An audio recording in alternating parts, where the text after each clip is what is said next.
Bonjour, nous sommes le vendredi 2 juin, enfin 2 juillet, je m'excuse, 2 juillet 2021. La météo semble s'améliorer légèrement. Euh, on commence à revoir une espèce de clarté, une espèce parce qu'en fait il y a des nuages quand même qui sont toujours là, mais une espèce de clarté, c'est-à-dire que les nuages sont entr'ouverts, et on peut apercevoir donc le ciel bleu. Mais malgré tout, il y a quand même des passages nuageux. Donc on ne sait pas ce qui va augurer de la journée, mais en tout cas, il y a déjà un peu plus de clarté que ces derniers jours. Parce qu'on a eu, depuis le 21 juin, je m'excuse, depuis le 21 juin, c'est-à-dire l'entrée de l'été, ben, un très mauvais temps qui, qui ne correspond en rien en celui d'un temps d'été. En rien. Mais on peut entrevoir une petite amélioration. Peut-être pourrons-nous en profiter de ce temps qui s'améliore. Mais en tout cas, on est loin de la météo que nous avons. euh, la météo qu'on a vécue avant le 21. La météo qu'on a vécue avant le 21, c'est-à-dire le 19, environ le 19 juin. Mais on a eu avant le 19 juin une très bonne météo qui a duré 15 jours, pas plus, parce qu'avant ces 15 jours-là, je vous dis la vérité, c'était aussi mauvais. C'est mauvais. Bon, on a eu qu'un répit de 15 jours, mais c'était il y a quand même 2 semaines. 2 semaines. Bon, ici je vais faire une petite vidéo qui va concerner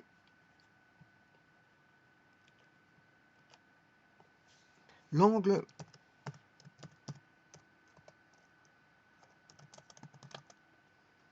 de deux droites.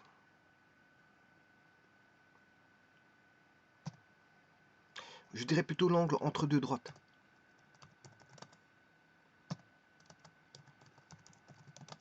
Bon, c'est l'angle au niveau de l'espace. Hein. C'est l'angle de deux droites dans l'espace. Donc, ne perdez pas de vue que je suis pas dans le plan, je suis dans la géométrie, non pas. Je suis dans la géométrie analytique, non pas dans le plan, mais géométrie analytique dans l'espace. Donc, l'angle entre deux droites dans l'espace.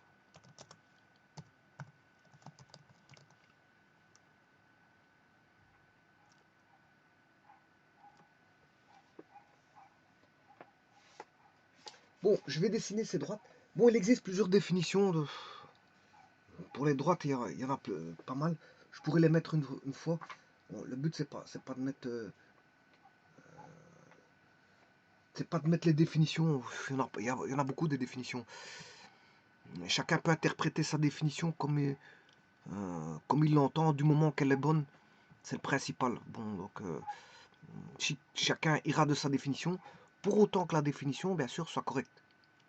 Pour autant que sa définition soit correcte.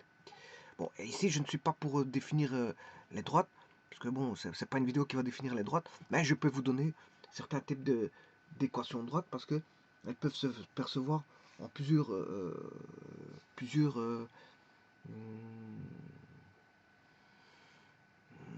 configurations, on va se dire, de droite. Alors, une des premières configurations, celle qui me vient à l'esprit, la première, c'est celle qui domine le tout début des autres, puisque c'est à partir de L au départ qu'on va créer les autres, mais c'est l'équation vectorielle. Parce qu'on est dans l'espace, et dans l'espace, on a des points, on peut en faire des vecteurs. Et on crée des vecteurs, et à partir de ces vecteurs, on crée des équations vectorielles. Et on peut décrire une équation vectorielle du plan comme une équation vectorielle de la droite. Et ici, bon, comme il s'agit de la droite, c'est une équation vectorielle de la droite. Bon, le plan, la manière de définir le plan, on n'est pas très loin de la manière de définir l'espace. On n'est pas loin l'un de l'autre. Donc il n'y a qu'un petit pas à faire. Bon, ici, c'est pas de vous montrer tout ça, mais voilà, je vous le dis. Alors, il y a l'équation vectorielle. Une fois qu'on a l'équation vectorielle, bah, à ce moment-là, on peut rechercher ce qu'on appelle une équation induisant un paramètre, c'est-à-dire l'équation paramétrique.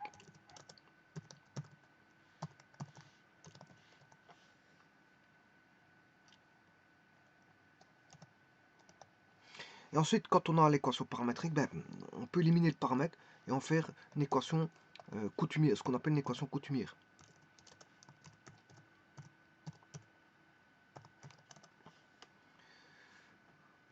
On peut entrevoir donc les équations de cette façon-là. Donc, première, c'est la vectorielle, c'est ce qui vient à l'esprit. Donc, là, je vous ai dit que je peux définir par exemple deux points PQ. Bon, c'est une manière de voir les choses, hein. Bon, je vais le mettre, la définition telle que je vais vous la donner, mais il y a d'autres manières de faire. Alors, au niveau de l'équation vectorielle, c'est un point M tel que on a OM, donc O, c'est l'origine. Donc, elle va, c'est un point lié à l'origine. Donc, une droite est déterminée bien sûr par deux points, c'est pour ça que j'ai mis PQ, hein. Mais PQ parce qu'une droite est déterminée par deux points. Et là, à ce moment-là, je peux indiquer que c'est lambda PQ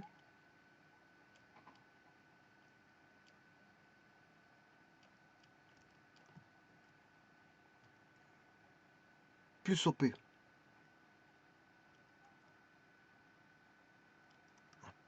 Alors, sachez que dans l'espace, il y a une infinité quadruple de plans.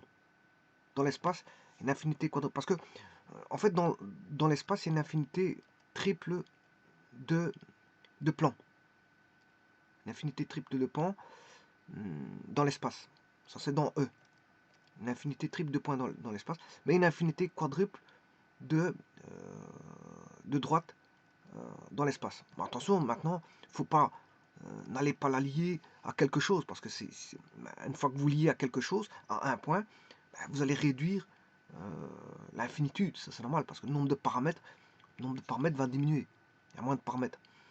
Alors, je pense, par exemple, si vous faites passer par l'origine, ben, il ne reste plus que une infinité simple de droite.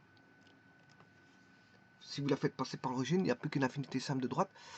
Maintenant, si vous la faites passer par un point, ben, il n'y aura plus un point autre que l'origine. Ben, il y aura une infinité double de droite. Ben, vous voyez, on peut discuter sur les infinitudes. Hein, voilà, ça se discute. D'ailleurs, une fois, je ferai la discussion sur les infinitudes comme ça. Bon, autre chose, c'est que, comme je vous ai dit, on peut définir la droite vectorielle autrement. Et j'aurais pu la définir autrement. Par exemple, la façon suivante, il existe lambda appartenant à R tel que l'on est le vecteur x égale lambda fois v. Bon, ici, j'ai mis une droite qui passait par l'origine ici. Hein. C'est pour vous montrer, si je dois faire passer une droite D qui passe par l'origine, ben voilà, c'est une autre manière de définir les choses. C'est pour ça qu'il y a différentes façons de définir les choses. Et alors, bon, vous aurez compris que l'existence de lambda, ça, cette écriture-là veut dire que vous aurez x, je peux les appeler avec x1 ou xyz si vous voulez. Bon. Ouais, si vous avez un repère qui s'appelle x1, x2, x3, on peut avoir un repère trirectangle direct.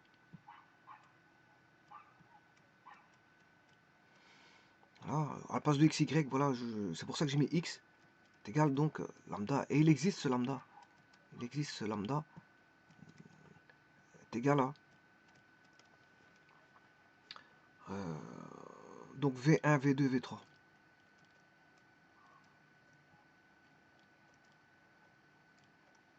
Donc c'est au niveau vectoriel. Hein. Et alors, ici le OP, il vaudra 0, parce qu'elle passe par l'origine.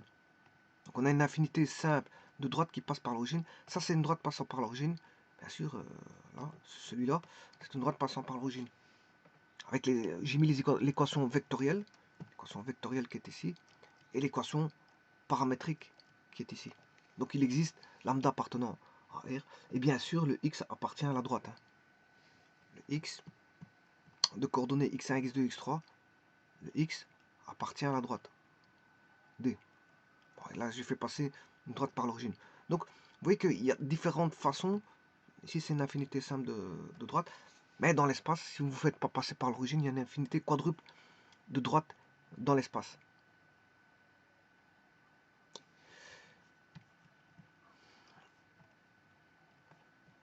Qui sont libres, ils ont des degrés de liberté, hein. Ce sont les degrés de liberté. On peut faire avec, par exemple, si je prends, pourquoi je dis qu'il y a une infinité triple de points enfin, de plans dans l'espace. Pourquoi je dis qu'il y en a une infinité triple? Ben, parce que en fait, le plan, vous pouvez le tourner, il a un degré de liberté, un deuxième degré de liberté. Avec ces deux degrés de liberté là, on peut avoir une rotation complète sur 360 à tous les niveaux. On peut avoir n'importe quelle, voilà, la direction du plan. On peut avoir n'importe quelle direction du plan. Mais en plus de ça c'est une infinité double. En plus de ça, ben, je peux le placer ailleurs. Voilà. Donc je peux encore avoir un paramètre qui définit voilà, la hauteur. La hauteur. Donc on a bien une infinité triple. Maintenant pour les droites, c'est un peu la même chose. Une droite, pourquoi on en a une infinité quadruple de droites dans l'espace? Ben, sans regarder les paramètres, parce qu'avec les paramètres on sait le voir. On sait voir le nombre de paramètres que l'on a et dire si on a une infinité double, triple ou quadruple ou simple. Bon, alors comment sait-on qu'on a une infinité quadruple de droites? Ben, si vous regardez le degré de liberté, ben, une droite, c'est un peu comme un plan, vous pouvez le faire tourner les deux façons comme je vous ai dit. Mais en plus de ça, vous avez une rotation dans un même plan. Ça va faire tourner à droite. Donc là, il y a 3 degrés de liberté pour la droite. Mais en plus de ça, on sait le mettre à une certaine hauteur, ça fait encore un degré de liberté. Donc on a 4 degrés de liberté, donc une infinité quadruple. Mais tout ça, vous savez voir avec les paramètres. En mettant les équations, vous voyez le nombre de paramètres et vous savez dire bon, si c'est une infinité quadruple ou triple ou peu importe.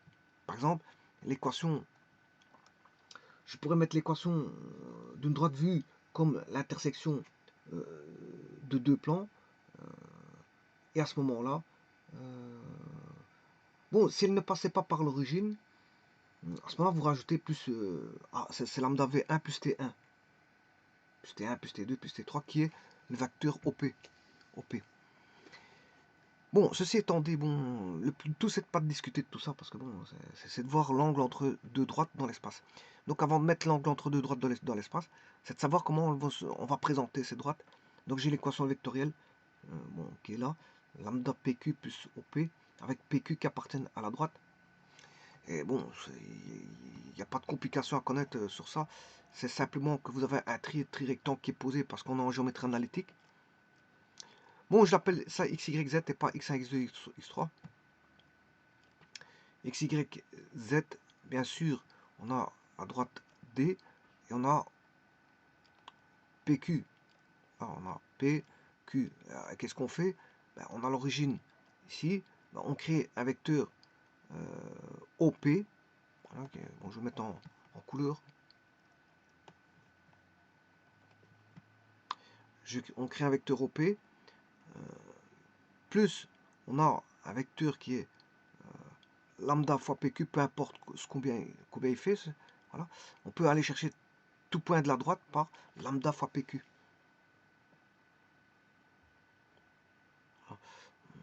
Donc en tout cas, ça veut dire que on peut aller chercher un vecteur qui va donner un point de la droite, que j'appelle x. Tout point x de la droite, enfin ici c'est tout point m, parce que j'ai appelé m. Voilà. Tout point m. Tout point m de la droite sera donné par OP. On aura toujours OP. OP, lui, il est constant. Il est constant. Il est toujours le même. OP, ben, une fois que vous avez un point P, ben, OP il est toujours le même. Par contre, ce qui va varier, c'est lambda fois PQ. PQ, donc ça veut dire qu'on a deux vecteurs qui sont collinéaires là. Collinéaires et alignés. Ils sont alignés. PQ, ils sont parallèles et alignés si vous voulez. Donc ils sont sur une parallèle confondue. Lambda PQ et PQ sont lambda PQ est sur PQ. Hein. est sur le support de PQ. Lambda PQ, le vecteur lambda PQ est sur le support de PQ. Or, le support de PQ et de lambda PQ, c'est la droite D. Voilà. Et alors, on peut définir tout point M par l'équation vectorielle que vous voyez là. Vous faites OP plus lambda fois PQ et vous avez un point qui est M. Quelconque, ça dépendra du lambda. Ça dépendra du lambda. Alors, plus lambda sera, alors lambda peut être positif ou négatif, voire même nul. Parce que s'il est nul, on aura OP. Si lambda est nul, lambda fois PQ, on aura OP, c'est-à-dire que ça donnera le point M sera confondu avec P. Bon, rien de grave, c'est un point de la droite. Bon, l'équation paramétrique. Alors, l'équation paramétrique, ben, c'est à partir d'équations vectorielles.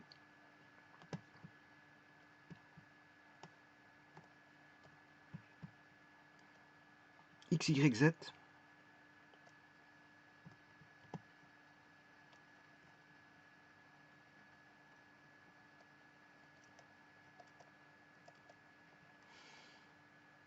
Donc on aura lambda. Alors PQ, ben, c'est les composantes, hein, il faut aller chercher les composantes de PQ. Alors les composantes de PQ, c'est Q1 moins P1.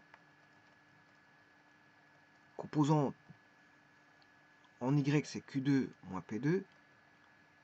Les composantes en Z, c'est Q3 moins P3. Alors, ça, est-ce que je pourrais pas le marquer autrement? Je peux écrire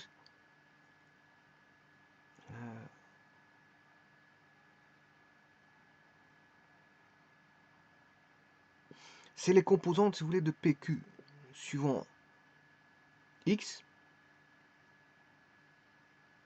ouais, suivant I et suivant J, suivant K. Donc, je peux aller chercher, normalement, les composantes, normalement, je peux aller chercher en faisant PQ fois I. Voilà. Parce que PQ, on sait bien que c'est P2 moins Q2.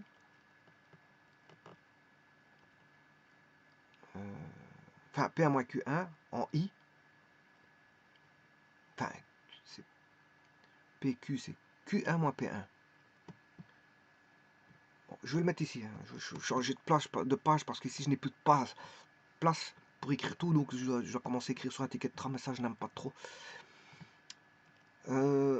Donc, je disais, le vecteur PQ,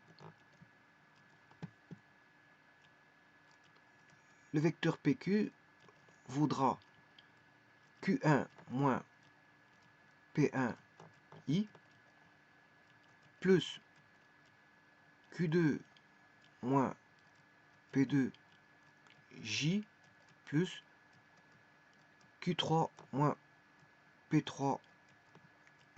Voilà que vaut le vecteur PQ.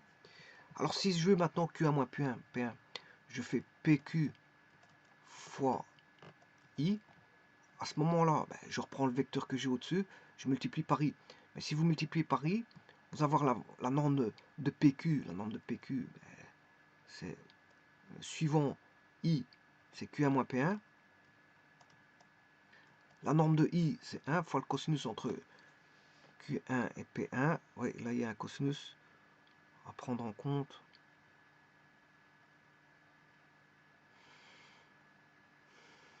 Oui, il y a un cosinus à prendre en compte ici.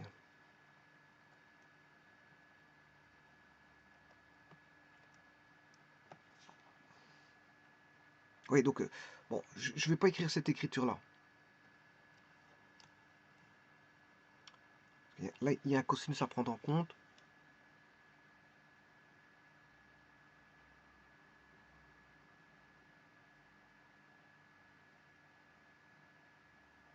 Je vais vite regarder. Projection. On a I. Voilà PQ. Alors sa projection en I, non, sa projection en I, c'est juste, hein, j'ai pas besoin du cosinus. Je dirais que, puisque j'ai dit que la projection sur I valait Q1 moins P1. En fait, ce serait la norme de PQ. Ici, c'est ce que je me suis trompé. C'est ça. Je me suis trompé ici.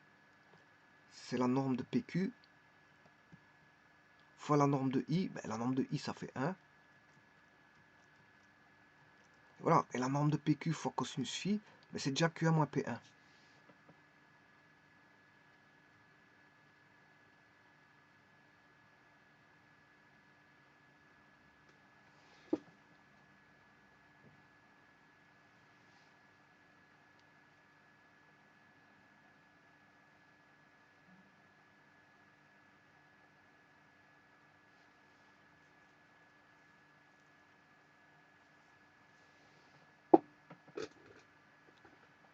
C'est comme si je disais PQ vaut 3i plus 2j plus 5k. Voilà. Donc là, on aurait directement le 3. Or, le 3, c'est Q1 moins P1.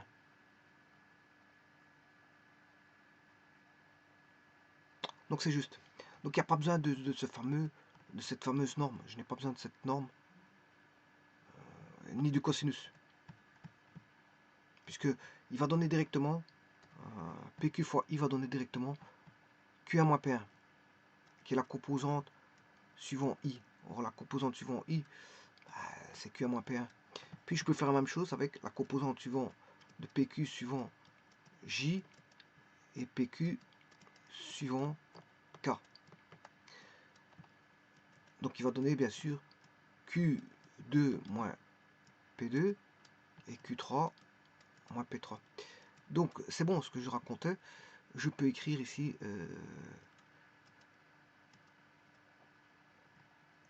PQ fois I,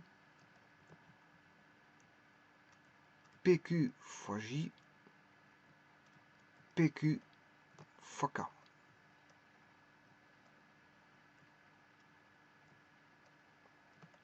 Plus, bien sûr, OP. Et OP, encore une fois, c'est OP fois I. OP fois I plus OP fois J plus OP fois K. Alors ça va donner P1, P2, P3. En d'autres termes, ça va donner l'équation paramétrique.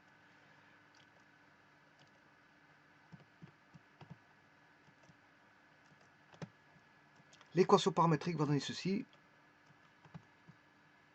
Donc il existe lambda appartenant à R tel que l'on est x, y, z égale.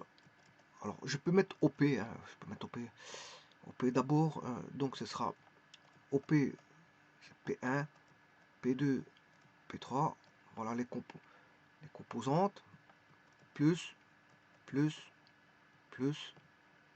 lambda, lambda, lambda, Q1 moins P1, Q2 moins P2, Q3 moins P3. Voilà. Là, vous avez l'équation d'une droite.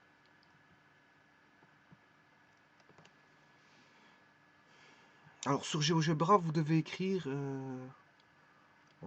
P1, virgule, P2, virgule, P3, plus aller chercher le lambda et mettre Q1 moins P1, Q2 moins P2, voilà, 3 petits points.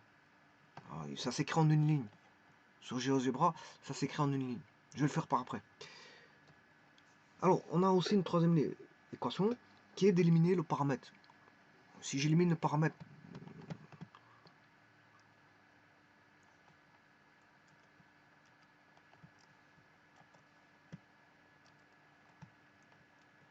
donc je disais que x x moins P1, c'est égal à lambda Q1 moins P1. Si vous voulez éliminer le paramètre, ben, ça fait x moins P1 sur Q1 moins P1. Et ça, c'est le paramètre lambda. Ben, je peux le faire avec y.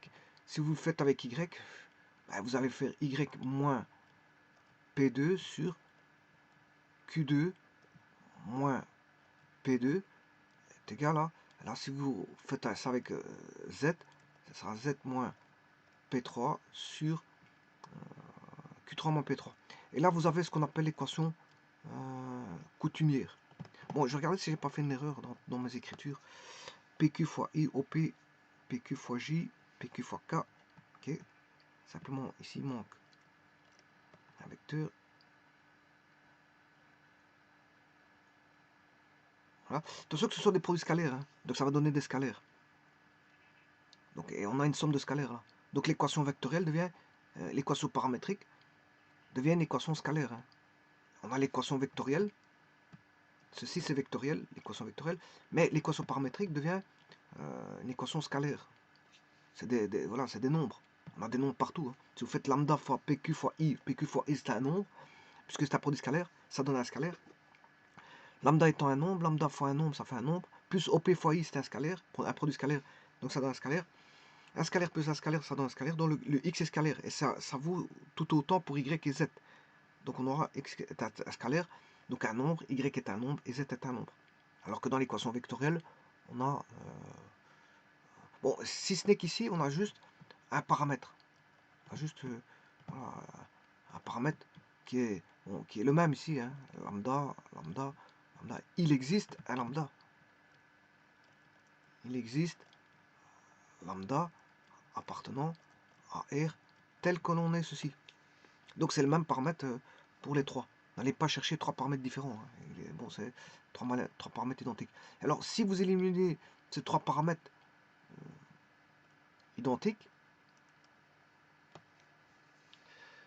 si on élimine ce paramètre, aussi bien pour x, y et z, vous l'éliminez pour celui-là, ben c'est le même.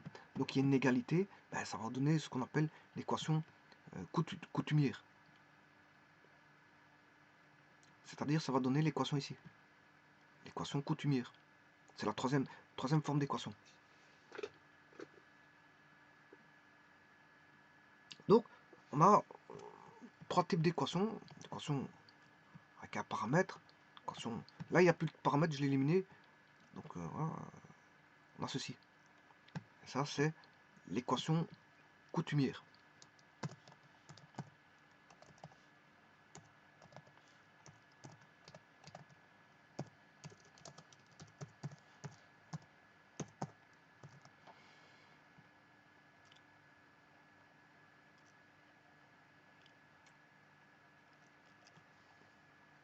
Bon, maintenant, le tout c'est de trouver l'angle entre deux droites. Bon, je vais tracer une droite, je vais vous montrer un petit peu tout ça pour avoir l'équation. Je vous rappelle que, qu'est-ce que c'est que... Il ne faut pas perdre de vue quelque chose de fondamental. Ce qui est fondamental, c'est le PQ là.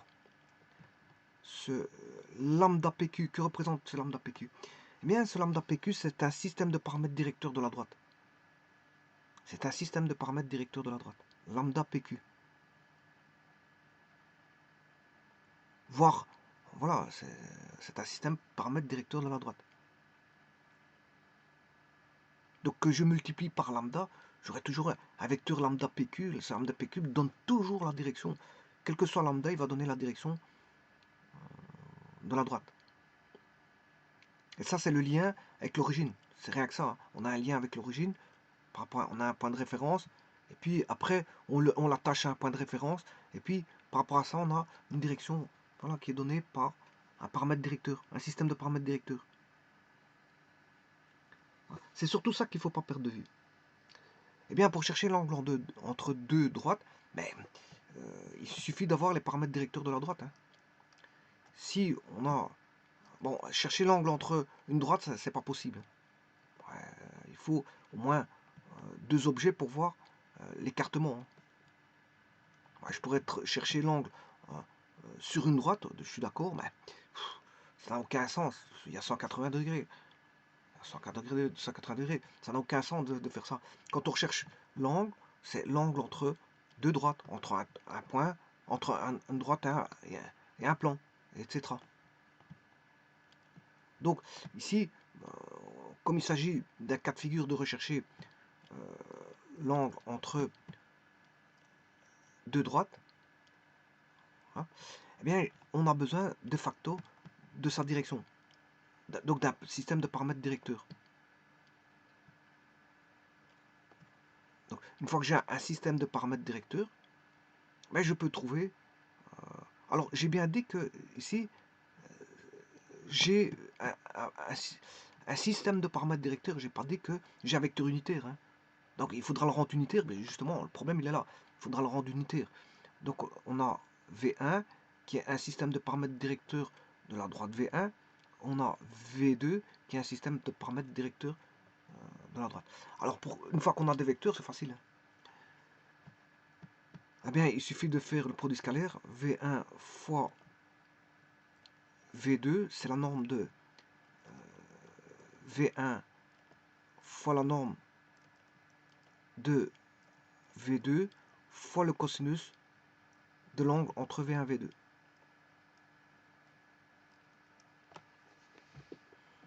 Ici, c'est alpha. L'angle, je l'appelle alpha.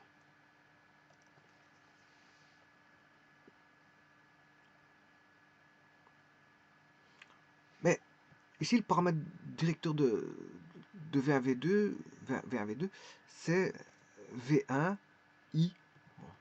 Je vais effacer une partie de la droite pour pouvoir écrire.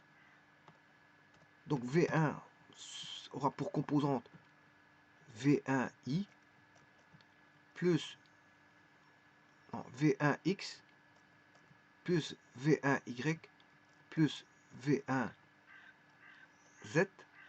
fois J fois K. Alors ça, c'est le vecteur V1. Je vais faire la même chose avec le vecteur V2. C'est V2XI plus V2YJ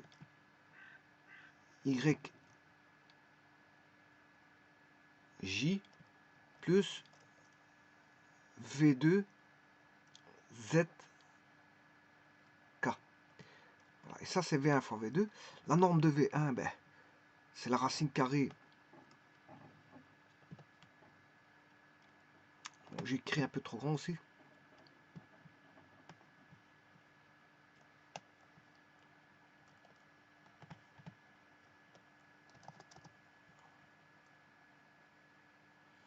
La norme de V1, ben,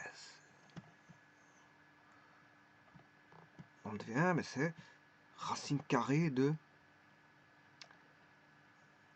V1x carré plus V2, enfin V1y au carré plus V1z au carré fois la norme de V2, ben c'est la même chose, V2x au carré. J'ai une très mauvaise écriture. Hein.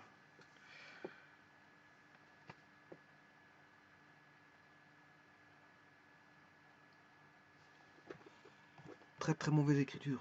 En plus de ça, bon, c'est un peu trop long. Enfin, ici, vous aurez peut-être compris que ça fait V2 y au carré plus V2 z au carré. Bien sûr. Bon, j'ai mal écrit. Je m'excuse, j'ai mal écrit. Bon, je vais recommencer ça. Je vais recommencer tout ceci. J'ai très mal écrit. Je vais l'écrire en écriture typologique, là, caractère typologique. Donc, je vais écrire que on a V1x vecteur I plus V1y vecteur J plus V1Z vecteur K. Bon, ça c'est la première des choses.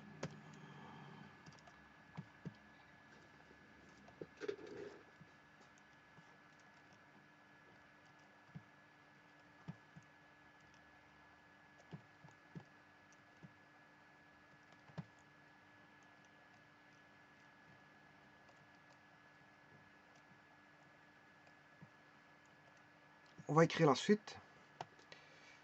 Donc on a V2x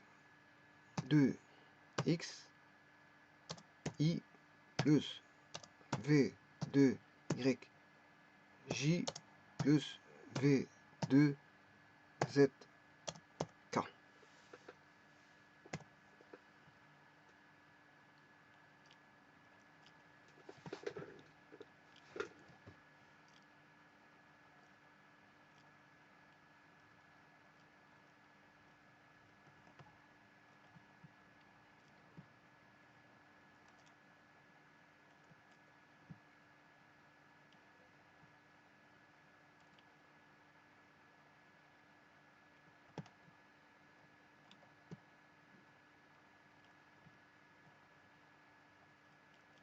Est égal bien sûr à la racine carrée. Alors la racine carrée, je vais directement faire la division, hein. Je vais le faire passer dans le membre de gauche. Il était au numérateur, je vais le faire parce que je dois rechercher le cosinus alpha.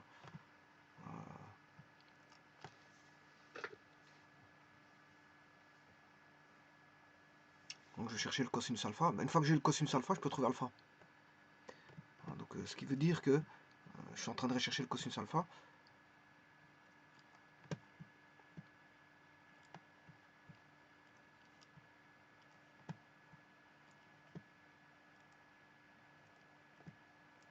Et bien sûr, je vais diviser par les normes. Alors maintenant, regardez bien que qu'est-ce qui se passe quand on divise par les normes. Qu'est-ce qui se passe? Bon, tout d'abord, je vais aller chercher ces normes.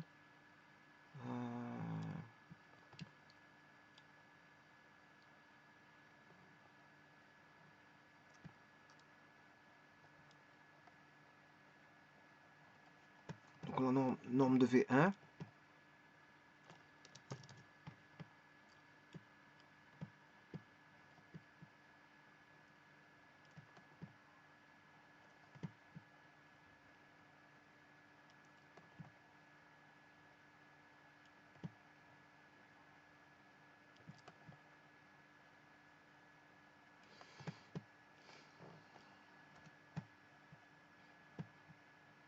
Donc c'est V1 au carré plus V1x au carré plus V1y au carré plus V1z au carré.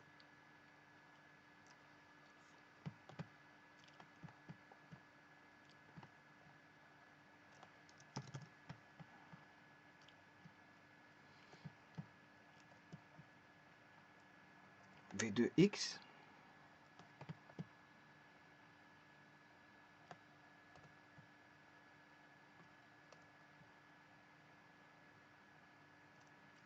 V2y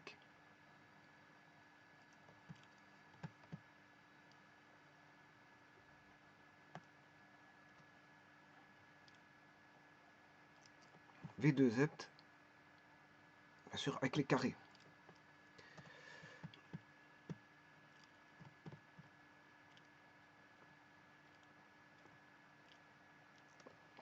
Alors qu'est-ce qu'on a fait ici? Si vous regardez bien, ceci, donc je peux retrouver le alpha en faisant arc cosinus. Bon, je fais arc cosinus de toute cette expression là que je vais appeler E. Cette expression que j'appelle E. Cette expression, on fait l'arc cosinus de E, et vous avez l'angle alpha. Bon, mais c'est pas ça qu'il faut remarquer, c'est que quelque part, bon, bien que V1, je vous ai pris deux vecteurs, V1, V2, c'est un système de paramètres directeurs. De la droite des 1, c'est V1, et un système de paramètres directeurs de D2, ben c'est V2. Mais maintenant, regardez bien que le fait de diviser par chacun par leur, on va dire, leur norme, revient à rechercher, si vous voulez, un vecteur unitaire. Quelque part, c'est l'angle entre deux vecteurs unitaires, quelque part. Je vais vous le montrer tout de suite. C'est comme si on avait mis un vecteur unitaire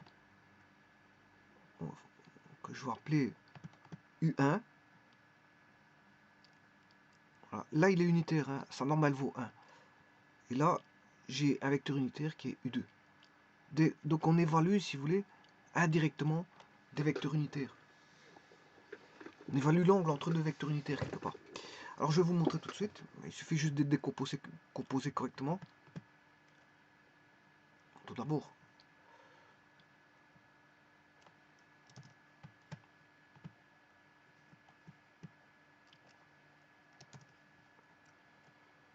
je vais le décomposer pour vous montrer ça. Qu'on manipule des vecteurs unitaires dans ce produit scalaire. Hein. Et donc ça règle tout le problème de... On s'en fout du paramètre directeur s'il est proportionnel à 10 fois, 20 fois le vecteur unitaire, et que l'autre vecteur V2, s'il est proportionnel à 30 fois son vecteur unitaire, on s'en fout de tout ça. Parce que tout est ramené par rapport à un vecteur unitaire sur des mêmes bases. On a la même base, l'un par rapport à l'autre. Voilà, donc... Alors, pour vous montrer ça, il faut que je puisse décomposer. Alors, je vais reprendre celui-là. Bah ouais, il est déjà décomposé. Je l'ai déjà. Je l'ai déjà fait sans faire exprès. Ouais, sans faire exprès, non, mais voilà, bon, il est là. La première décomposition, elle est là. Bon, et la seconde, c'est l'autre partie. Ce qui veut dire que vous aurez... on aura... Alors, l'écriture va peut-être un peu longue. Voilà.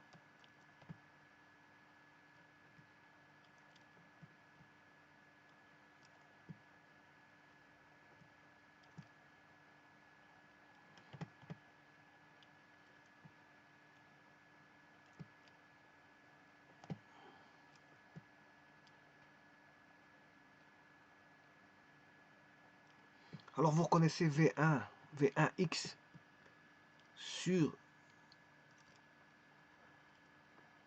le module. Ben là, vous avez la composante en est du vecteur unitaire. Hein. Alors, vous retrouvez un vecteur unitaire. C'est la composante en i du vecteur unitaire. Le vecteur unitaire, bien sûr, de V1. Là, vous allez retrouver la composante en J du vecteur unitaire. Je vais vous montrer tout de suite.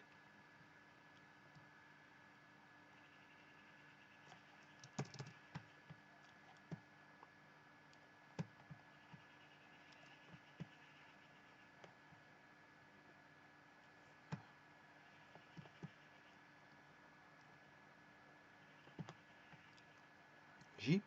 Et on peut faire la même chose avec VZ plus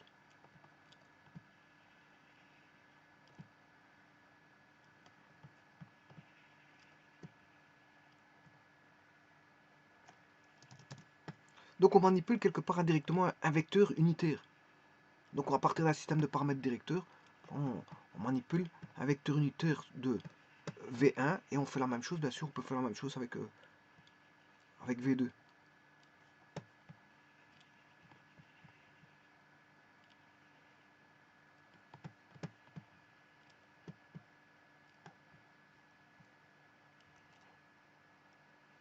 Voilà. Et ça, c'est un vecteur unitaire que je vais appeler U1. C'est le vecteur unitaire U1.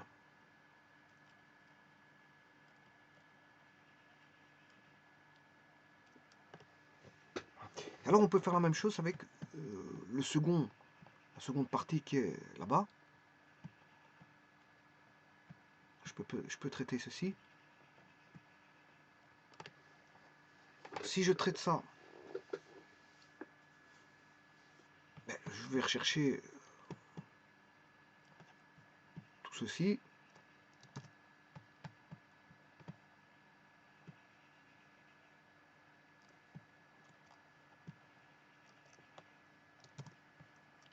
Et remplacer U1 par U2. J'ai V2, V2, V2, V2, V2, V2. Bon, je vais tout effacer, puis je vais mettre tous les V2. Enfin, tous les deux. Les indices 2 que je dois remplacer.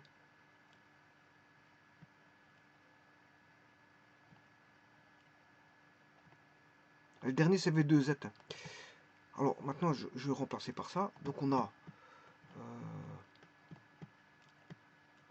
U2,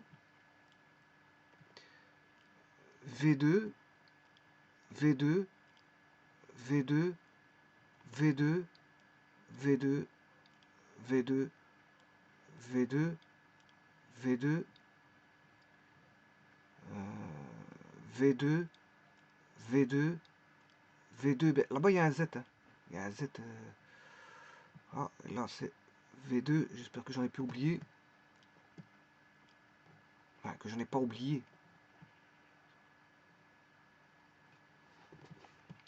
Et alors, je mets, bien sûr, mes composantes IJK,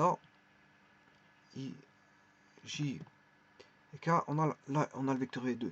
Ce qui veut dire que, bon, le cosinus alpha peut s'obtenir à partir de U1, U2. Donc on a cosinus alpha vaudra donc cosinus alpha vaudra U1 fois U2. Ce sera tout bonnement donc U1 fois U2. Alors maintenant vous allez me dire ouais mais il faut diviser par la norme de U1, U2. Bah ouais, les normes elles valent 1 parce que c'est un vecteur unitaire. Donc oui, si vous appliquez la formule générale, ben, la voici. Ça c'est la formule générale. Mais comme la norme de U1, U2 vaut 1, on simplifie un petit peu l'écriture. Donc ça revient tout simplement à faire U1 fois U2. Donc alors je vous rappelle que U1, U2, c'est les cosinus directeurs. Hein. Là on a un cosinus bêta, ça vaut cosinus bêta. Ça vaut cosinus gamma. Ça vaut cosinus delta. Voilà. Cosinus delta. Bah, celui-là, je peux l'appeler cosinus psi. Pas cosinus alpha, parce que alpha, je l'ai déjà pris. Hein. L'angle là, je l'ai déjà pris. Cosinus psi. Cosinus omicron. Et cosinus pi. Voilà. C'est tout des cosinus. Il y a 6 cosinus, plus le cosinus à rechercher entre U1 et U2, qui est le cosinus alpha. Il y a 6 cosinus. Il y a 6 cosinus. Voilà. Donc, en d'autres termes, si je mets, bon, je vais placer un système d'axes, je mets un système d'axes, trirectangle, si je mets une droite avec un vecteur unitaire U1, le vecteur unitaire U1 aura une cosinus bêta, cosinus gamma, cosinus delta. Voilà, ça c'est les différents cosinus. Si vous faites une seconde droite avec un vecteur unitaire U2, ce vecteur unitaire aura cosinus, donc j'ai dit bêta, gamma, ici je l'appelais bêta, gamma et delta. Il y aura cosinus pi ou omicron, enfin, il y a tellement de lettres dans l'alphabet grec, on peut en rechercher. Voilà, et bien sûr, et entre les deux, on aura l'angle alpha. Alors, on aura bien sûr psi, l'angle psi, l'angle phi et l'angle θ. Voilà. On a 6 angles, puisqu'on a 3 cosinus directeurs. Hein, 3 cosinus directeurs. Enfin, on a 3 cosinus pour 2 vecteurs unitaires. Chacun, ça qui fait 6 angles pour les 2 vecteurs unitaires, c'est ça que je veux dire. Donc on aura 6 cosinus.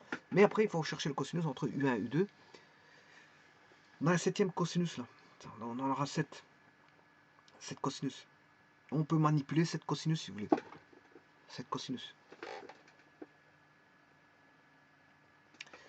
Bon, maintenant, je vais faire ça par un exemple. Sur GeoGebra, je vais mettre l'équation d'une droite. Alors, l'équation de la droite, je peux l'écrire. de manière vectorielle, enfin, peu importe. Bon, on va mettre une droite quelconque, 2,3,4. Donc elle passe en 2, 3, 4, c'est ça que ça veut dire, ça c'est OP. C'est OP, elle va passer en 2, 3, au point 2, 3, 4. Oui, je vais aller chercher lambda.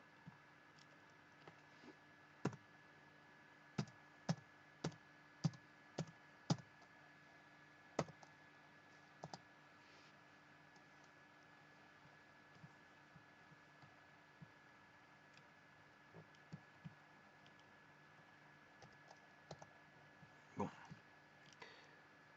bien sûr, il faut aller chercher graphe 3D.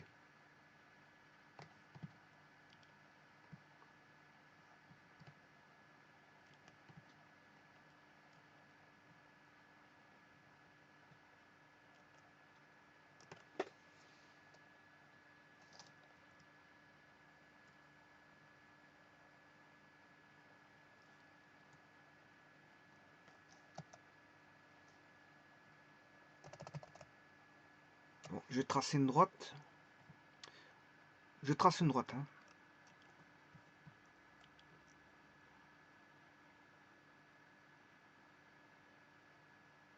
Quelconque, elle est quelconque.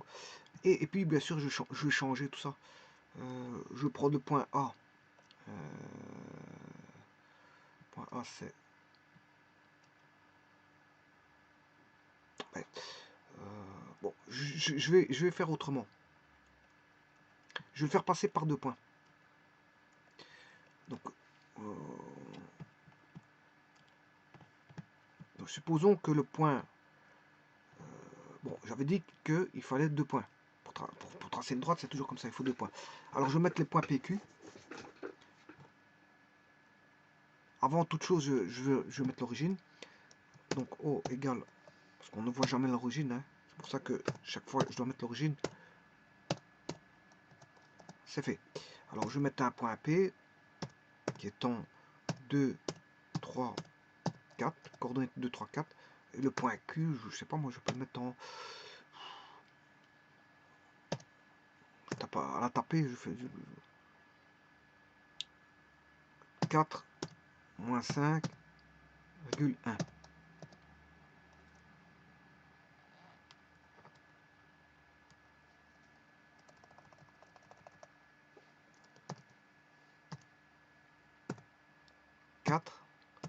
Moins 5,1.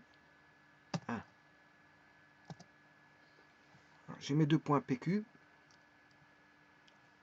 Avec O aussi.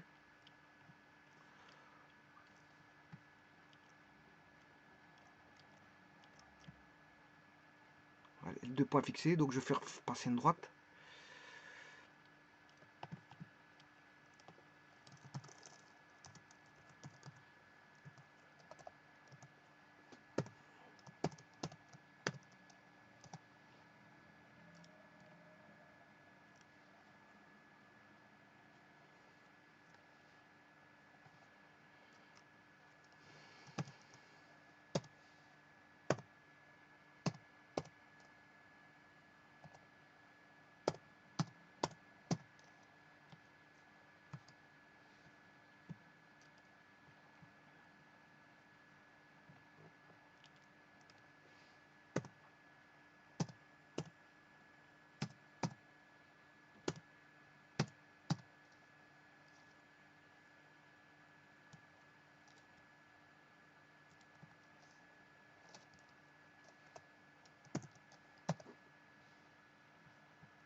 Oui, c'était là. C'est pas le même lambda, apparemment. Je vois que...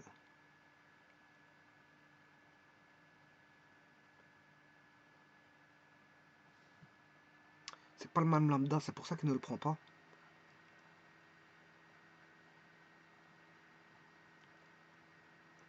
Apparemment, il ne prend pas les écritures comme ceci. Lambda n'est pas le même.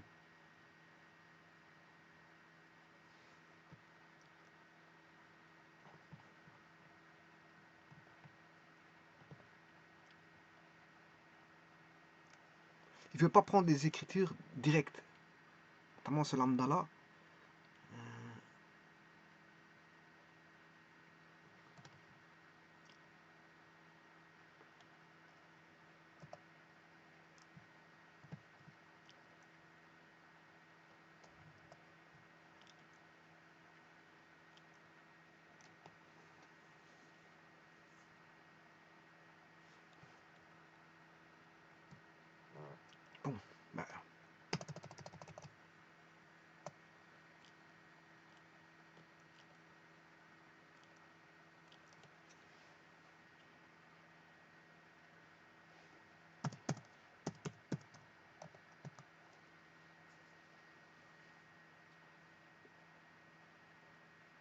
Apparemment, on peut construire une droite à partir d'un point, d'une ligne parallèle, d'un point vecteur. Bah, ici, j'ai pris entre deux points.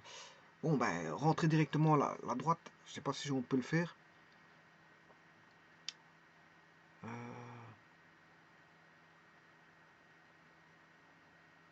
Parce qu'il n'accepte pas le fameux lambda. Si je veux l'écrire directement, il ne l'accepte pas.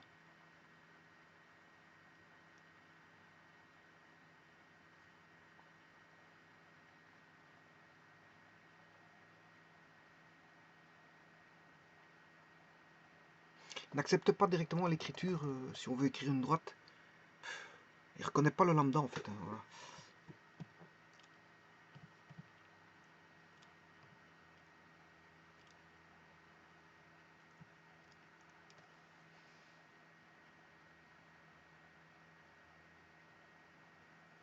Bon, mais ça c'est la première droite. Je vais construire une seconde droite. Hein. Bon, cette fois-ci.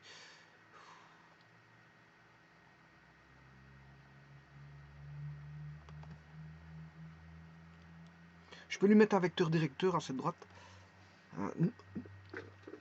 Bon, un vecteur directeur. Donc à partir de P, pourquoi pas, je vais l'attacher à P.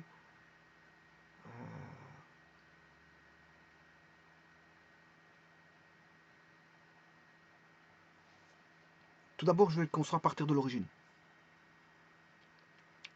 Donc je vais créer un vecteur.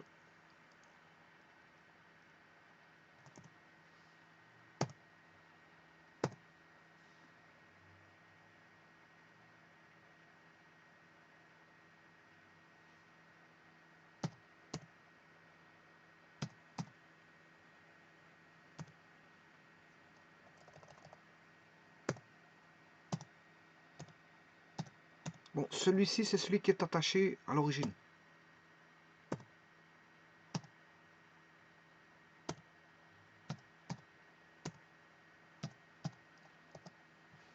J'ai le vecteur unitaire. Voilà. Vous voyez qu'ils sont bien parallèles. Hein. C'est juste, ils ont la même direction, la droite et le.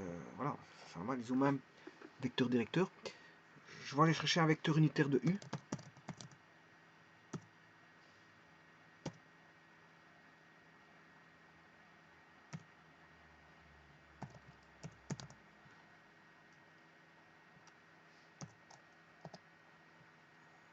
Voilà, c'est un vecteur unitaire, il l'a mis là-bas.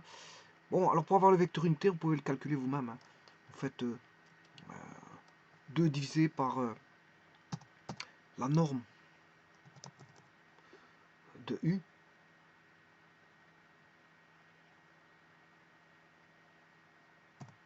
De U carré.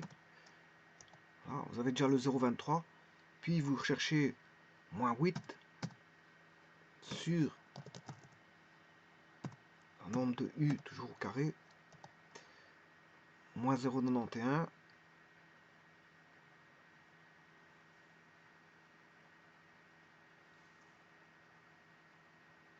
Et le dernier, moins 3.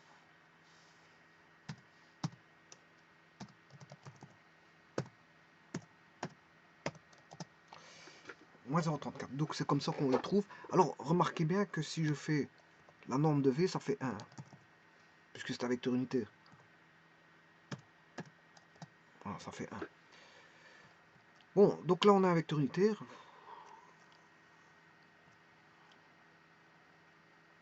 Alors si vous voulez les cosinus directeurs, les cosinus, ben, il faut aller chercher la cosinus de soit de 0,23 ou de 2, de moins 0,91. Ben.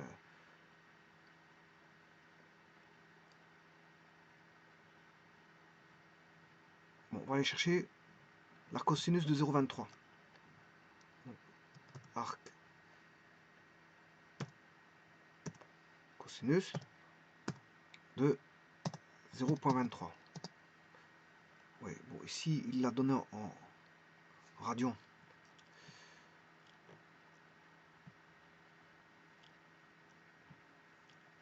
On va chercher en degrés. Arc cosinus en degrés de 0,23. Voilà, qu'est-ce qui s'est encore passé? Il y a eu quelque chose qui n'a pas été correctement fait. Alors cosinus en degrés de 0,23, 76,6. Ce qui veut dire que bon, entre x, l'axe x,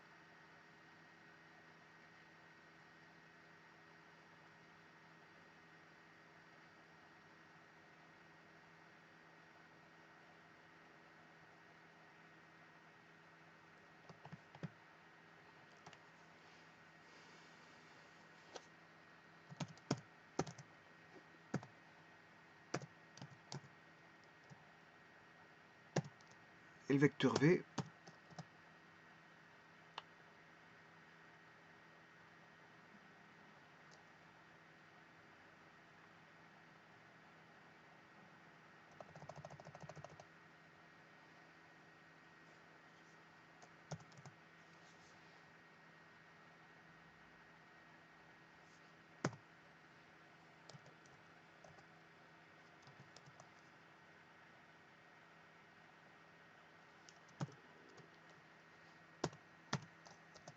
bon bah, c'est un petit peu embêtant parce que je n'ai pas, je vais créer un vecteur, hein. Un vecteur i, je vais créer un vecteur i à partir de l'origine.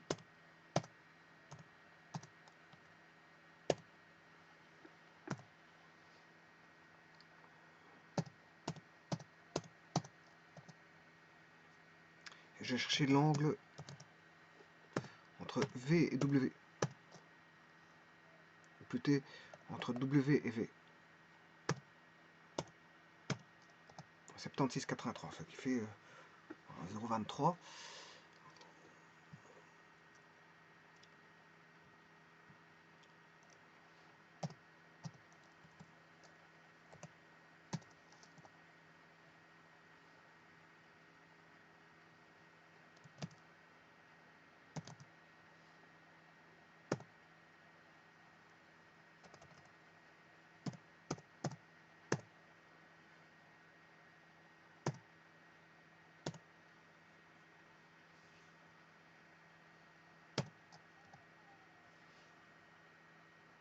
155, arc cosinus de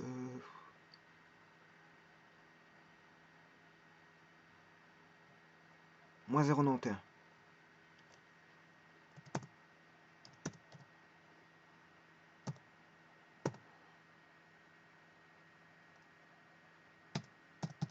Je suis sûr et certain qu'il va pas me le prendre. Ah oui. Parce que c'est un C majuscule.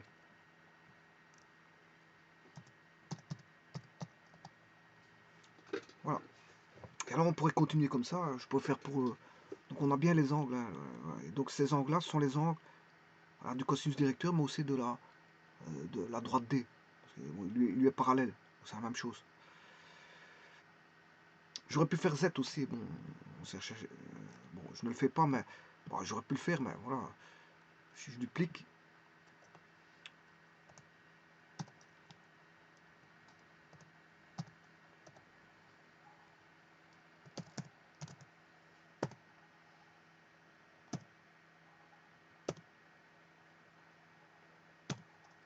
109, vous allez chercher l'arc cosinus de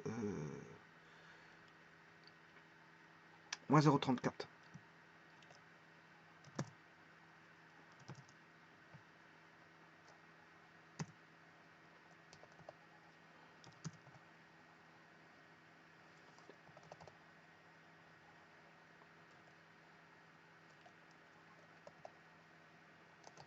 Bon, ici, fait un peu je suis en train de faire du n'importe quoi. L'angle entre... J'ai effacé des choses qu'il fallait pas. G et V, 109. Là, je vais aller chercher l'arc cosinus.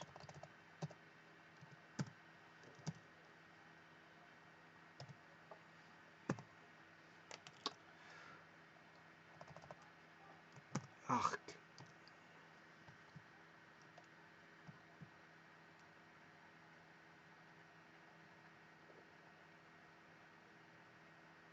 moins 0,34.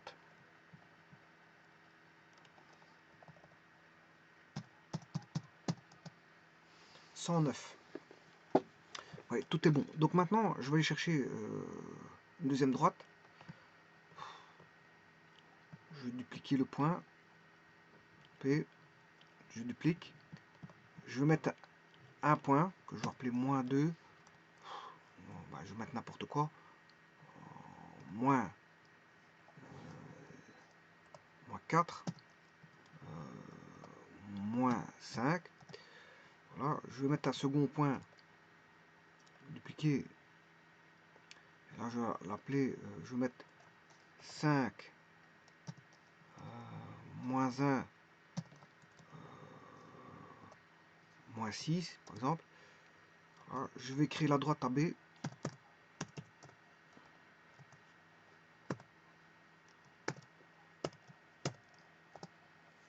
Voilà, il m'a créé l'équation de la droite AB. Je sais pas ce qu'elle a mis.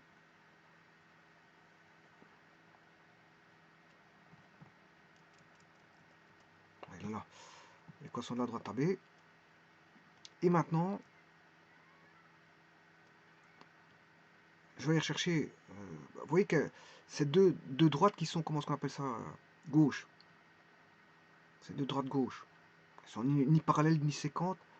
Elles sont gauches. Comme ça, elles paraissent séquentes, mais elles ne sont pas séquentes. Il y a une certaine hauteur, elles ne se touchent pas. Donc voilà, elles sont gauches.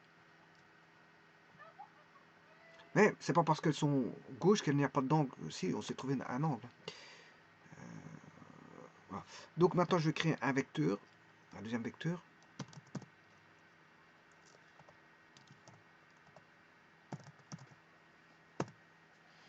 Qui est bien sûr, qui va débuter à l'origine. Moi, je vais faire à partir de l'origine.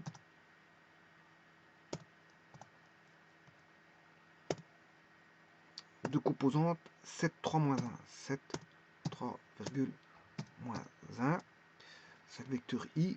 Et maintenant, je peux regarder l'angle qu'il y a entre les deux vecteurs à l'origine, c'est-à-dire I et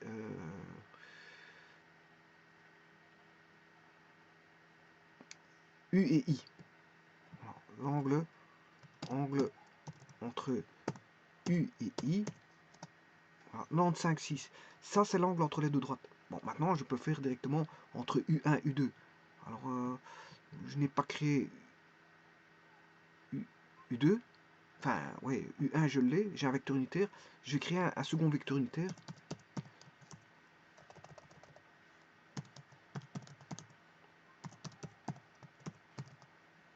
De, bien sûr, I. Alors, ça, c'est un second vecteur unitaire. Normalement, si je me rapproche,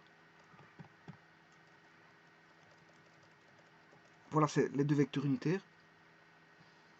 Donc, de nouveau, je vais rechercher l'angle entre les deux vecteurs unitaires. Ça sera 95, 96, vous en conviendrez. Donc, angle entre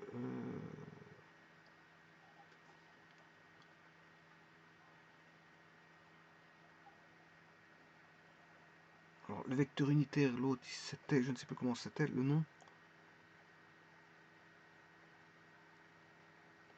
J pour celui-là.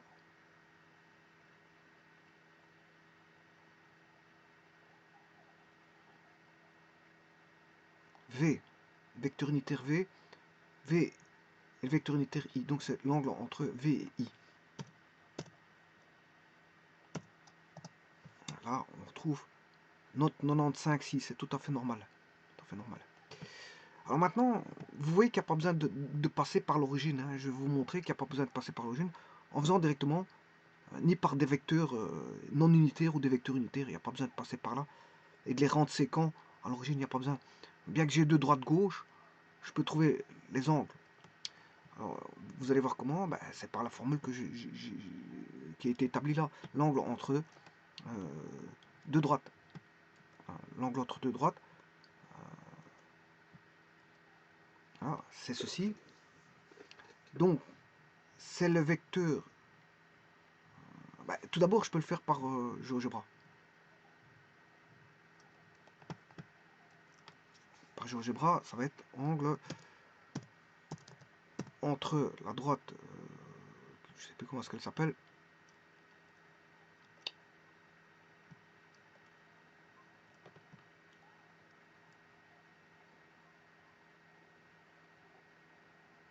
les droites, on a la droite F je crois, F, la première droite, et la deuxième droite gauche qui est H, angle entre F et H.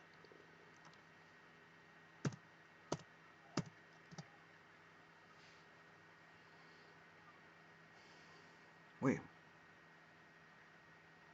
Apparemment, là, il ne le fait, GeoGebra ne le trouve pas.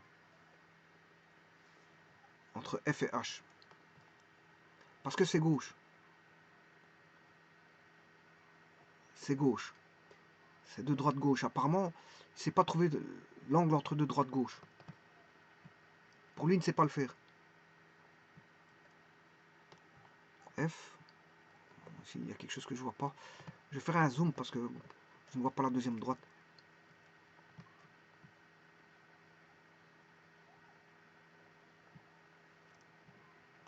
Il a l'art de coller les noms qu'on ne sait plus voir les noms.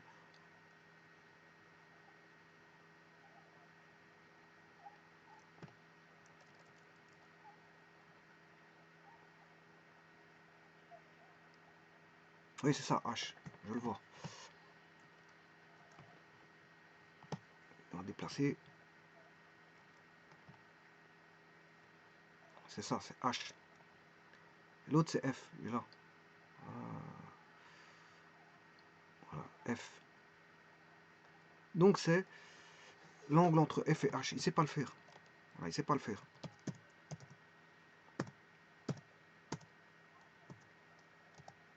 Non défini. Parce que ce sont des deux droites-gauche. Il ne sait pas voir, il ne sait pas coller quelque chose. Par contre, vous pouvez le faire. En faisant comme j'ai fait, vous mettez tout à l'origine, vous savez voir les angles. Maintenant, autre chose, c'est d'établir directement la formule qui a été faite ici. Voilà. Ça, j'ai déjà fait ça. Hein. Voilà, c'est cosinus voilà, entre U1 et U2. U1 U2. Donc il suffit de faire voilà, la cosinus du produit scalaire de U1 U2. Donc je vais faire U1 fois U2.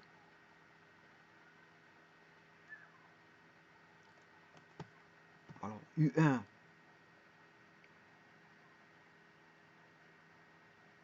c'est l'unitaire. Vecteur unitaire c'est V. Et le deuxième vecteur unitaire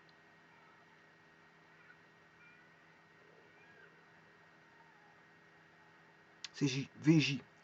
Donc il suffit de faire V fois J, qui sont les deux vecteurs unitaires, moins 0, 1. Je fais chercher l'arc cosinus.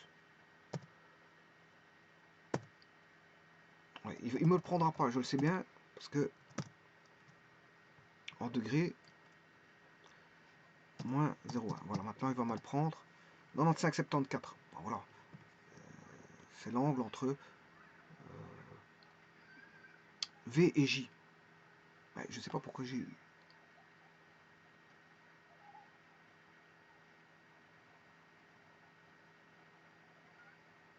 Entre V et J.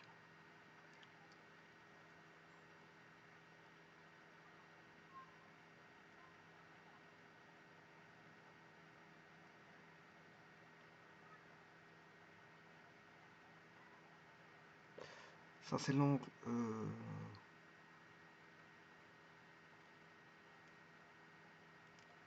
On s'y perd avec les dénominations, c'est un petit peu embêtant, hein, on s'y perd.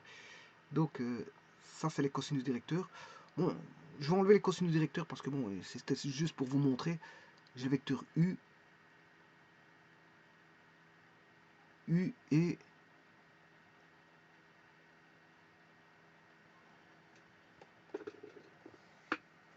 E. L'angle entre U et E. Je vais aller rechercher. Hein. L'angle entre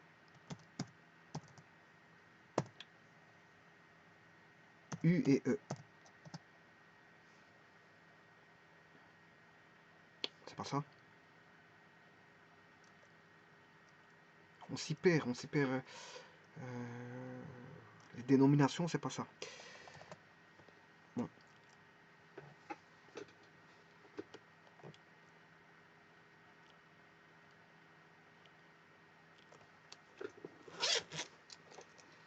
Donc, GeoGebra ne sait pas trouver l'angle entre deux droite-gauche, hein, je vous le dis tout de suite.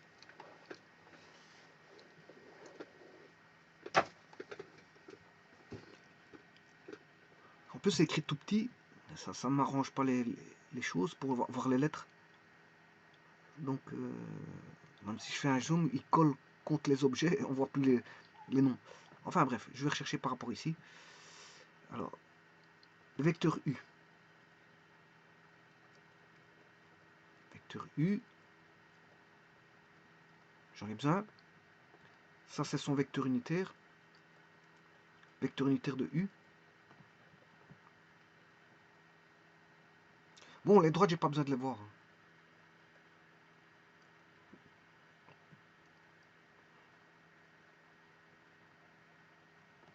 Vecteur W, c'est un vecteur de base. Ça, c'est un angle. Par rapport à la base, c'est un cosinus directeur. E, c'est un vecteur de base. Je l'enlève. L'angle V, c'est un cosinus directeur. Par rapport à une des bases. Ça, c'est encore une base. Et ça, c'est un cosinus directeur par rapport à la base. Bon, j'ai quasiment tout enlevé. On a AB.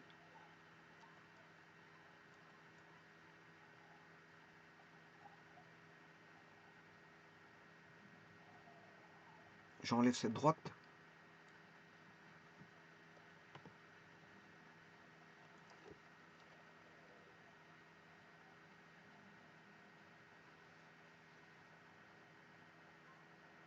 Et j'ai besoin de ce vecteur. Voilà, j'ai trouvé. Donc c'est le vecteur I.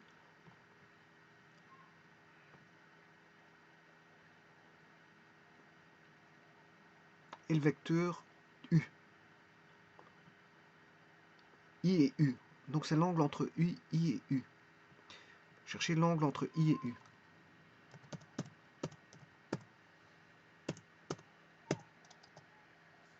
Ouais, c'est ça, c'est 95, 96. Hein. Voilà, c'est ça. Et si je fais l'angle entre les vecteurs unitaires, c'est 95, 74. Bon. Bon, maintenant, je vais le calculer autrement. Par la formule ici. Ça a été fait indirectement. La formule a été faite indirectement. Vous remarquez, je calcule un vecteur unitaire, je fais U fois U. C'est U1 fois U2. Je retrouvais le même résultat. Je retrouvais les mêmes résultats. Là, j'ai fait V1, l'angle entre V1 et V2, et l'angle entre U1 et U2 par GeoGebra. Bon, il y en a un, je trouve 94, 96 et l'autre 95, 74. Bon, normalement, ils sont censés être les mêmes. Je veux dire, mais c'est les calculs avec la précision qui fait ça. C'est juste ça. Bon, donc l'angle entre I et U, l'angle entre U1 et U2 qui sont des vecteurs unitaires.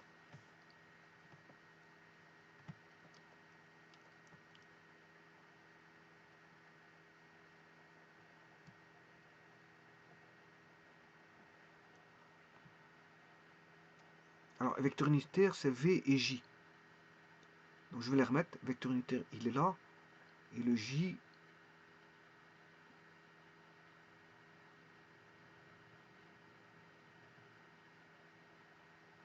vecteur unitaire, c'est V.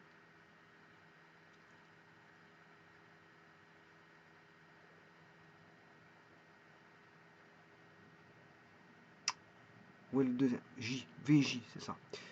Et pourtant, ils sont bien là. Donc, je vais faire un zoom. Je dois les apercevoir. VJ. Oui, ils sont là. Ouais, c'est ça. On voit bien VJ. Ben.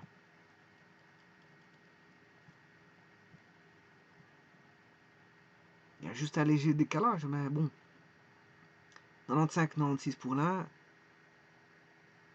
Entre les vecteurs non unitaires et les vecteurs unitaires, il y a un décalage. Bon, léger de. Voilà, 2 dixièmes, enfin quelques dixièmes. Pourtant, ils sont placés l'un sur l'autre. Bon, maintenant, je vais calculer par la formule que vous voyez ici. Pas celle-là. Voilà, par la formule là. Donc, quelque part, je vais faire un produit scalaire. Et je vais diviser par les normes. Voilà, il s'agit d'un produit scalaire. V1xi plus V1yj plus V1zk, c'est un produit scalaire. Voilà. Et puis, je vais diviser par les normes. Donc, il faut aller chercher juste les bons vecteurs. C'est pas les vecteurs unitaires, c'est les vecteurs non unitaires. Mais ils vont être rendus unitaires par la division, comme je vous ai dit tout à l'heure. Les bons vecteurs, c'est U, le premier vecteur, et le second vecteur,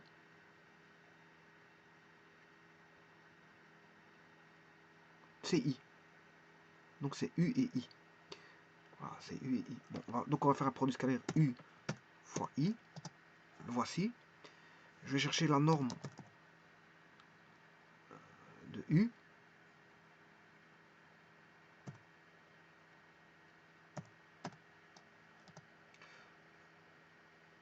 La norme de I.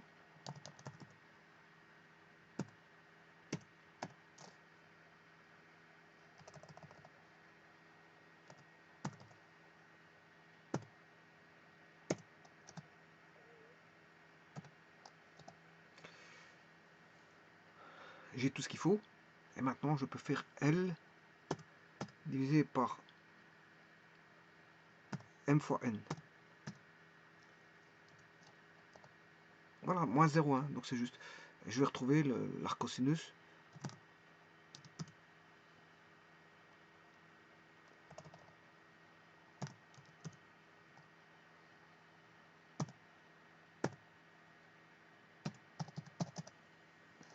Il ne me le prend pas encore une fois. Si je ne fais pas une sélection, il ne me le prendra pas. C'est surtout ça. Donc de haut, je prends de haut. 95-96. Donc l'angle fait 95-96. Alors ce qui est étonnant, c'est comment ça se fait que j'ai 95-74, pourtant c'est moins 0,1. C'est cosinus de moins 0,1. Oui, c'est parce que oui, c'est moins 0,1 d'un côté.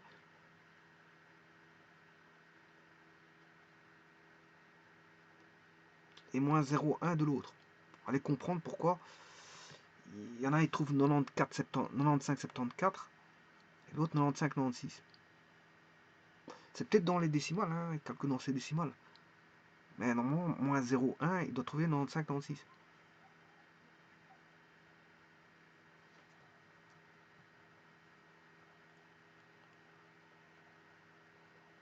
Moins 0,1, il doit trouver.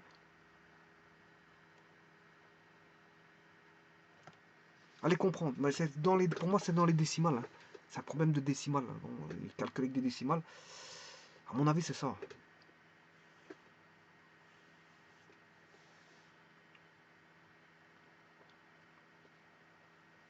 Donc, l'angle entre les deux droites-gauche fait 95-96. C'est ce que ça veut dire. Hein. Maintenant, je peux replacer les droites. La droite F et la droite H.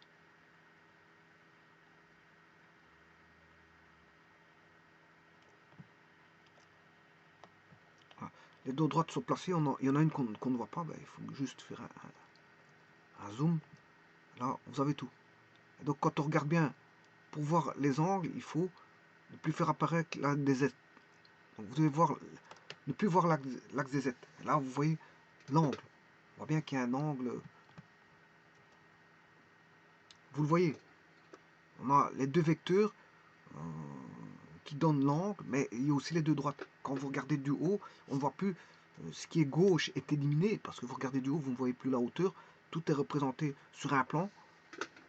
Donc là, sur un plan, bon, ça a l'air séquent, mais c'est pas séquent. Même si ça n'a pas l'air séquent, même si ça a l'air séquent, tant mieux, on sait voir. Vous voyez, les angles de 95-96 qui sont les mêmes. Ils sont les mêmes par rapport aux deux vecteurs qui sont liés à l'origine. Parce que, quelque part, voilà. D'ailleurs, GeoGebra n'a pas su trouver l'angle, parce que c'est gauche. Hein. On a deux droites gauche. Hein. Donc, GeoGebra ne sait pas trouver l'angle de dos droite-gauche. C'est pas trouver l'angle de dos droite-gauche. Mais vous pouvez trouver les angles. Les angles, c'est comme si vous voyez, vous regardez, voilà, du dessus. Du dessus, quand je dis du dessus, vous regardez l'axe Z en face de vous. Donc, vous n'avez plus de composante en Z. D'après l'observation, vous voyez qu'un plan.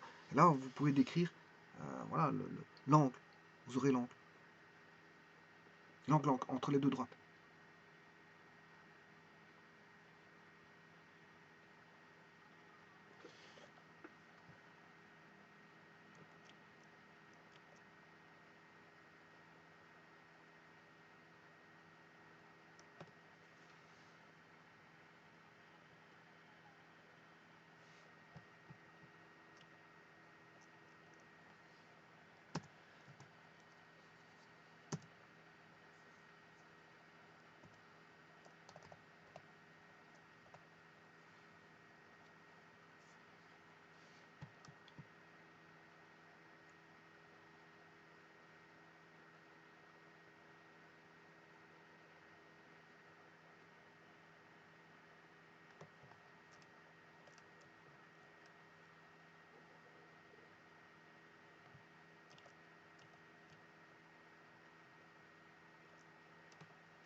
Donc, pour trouver l'angle, il faudrait projeter donc, la droite sur le plan, les deux droites, les projeter sur le plan, on va dire, comment est-ce qu'on appelle ça, de base OXY, puis vous mesurez l'angle. Ensuite, vous mesurez l'angle.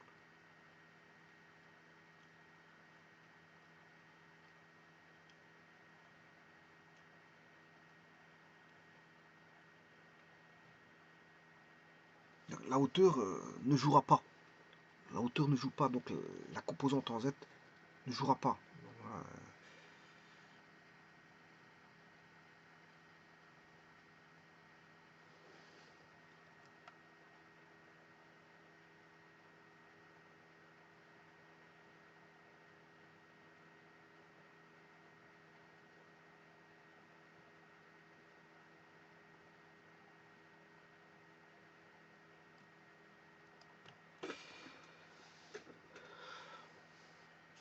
Je vous remercie.